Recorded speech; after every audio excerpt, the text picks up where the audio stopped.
তাই আমাদের মতামতটা ব্যক্ত করতে চাই, কিন্তু তিনি আমাদের কথা শুনলেন, তারপর আপনারা দেশের লোক কথা ফেসবুকে লাইভে দেখি।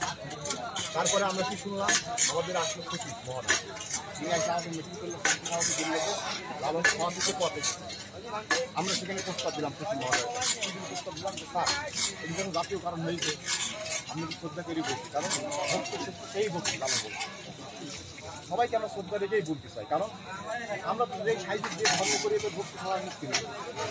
কারণ লালন সাহিত্য বলে সবাইকে হবে ধর্ম পড়ায় যার যার ধর্ম চর্চা করেন আমার ব্লগ তাহলে ফ্রিডম অফ রিলিজন। এখানে লালন সাহিত্য বলতে ফ্রিডম অফ রিলিজন। আবার আগে বলছে যে এমন মানুষ তোমার কবে দুঃখিত হবে যদি হিন্দু মুসলমান বৌদ্ধ খ্রিস্টান তাহলে মহতের এই কথাগুলো আমরা প্রচার করার জন্য আমরা গান বাজনা করে প্রচার করলাম।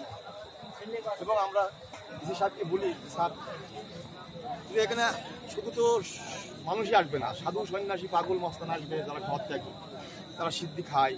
আর আমরা জানি যে শিবের সিদ্ধি পোষা, আর এই বাংলার মাটিতে 36 জাত বাস করে আমার দুলাল ফকির, সেদিনও তার